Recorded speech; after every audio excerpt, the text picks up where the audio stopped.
Let's take a look at graphing lines from equations. We're going to start with slope-intercept form of a line, which is y equals mx plus b. M will be the slope of the line, and b will be the y-intercept. So we're starting with y equals negative 2/3 of x plus 5.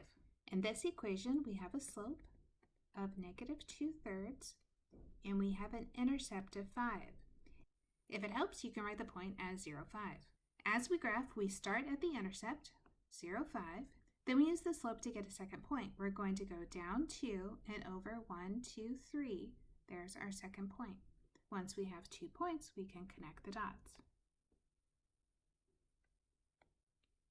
Our second line says y equals 1/5 of x. In this particular case, you don't see a b. We're going to write on plus 0. Our y-intercept will be the point 0, 0, and our slope will be 1/5.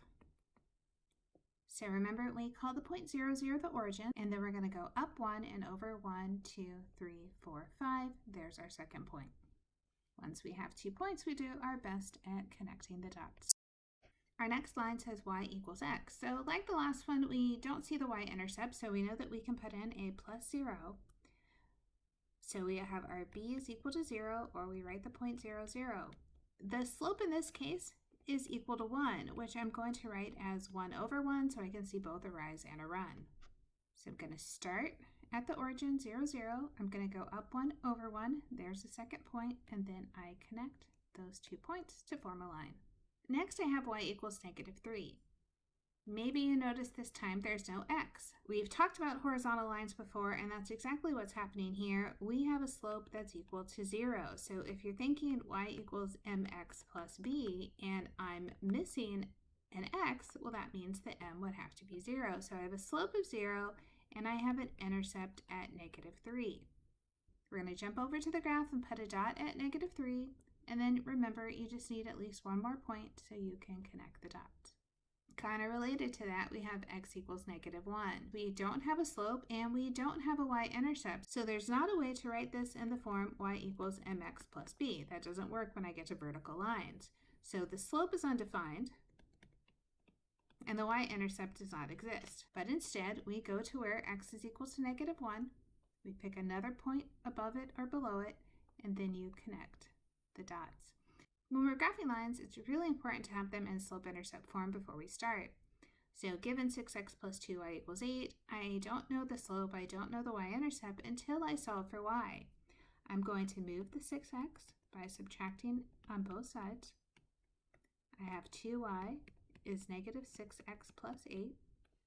I divide every term by 2, which says y is negative 3x plus 4. This says I have a slope of negative 3, I have an intercept of 4. On the graph, I'm starting at 4, I'm going down 1, 2, 3, and over 1, and then I do my best at connecting the dots. Let's try that again. This time I have 2x minus 5y is 15.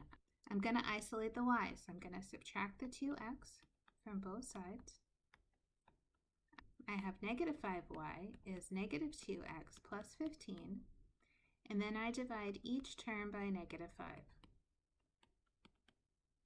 This says y is equal to a negative over a negative becomes a positive 2/5 of x. 15 over negative 5 is minus 3. My slope is 2/5. My intercept is negative 3. So I'm starting at negative 3. And then I go up 2 and over 1, 2, 3, 4, 5. Then I connect the dots. As you continue practicing, remember to put things in slope-intercept form to easily find the slope and a point on the graph.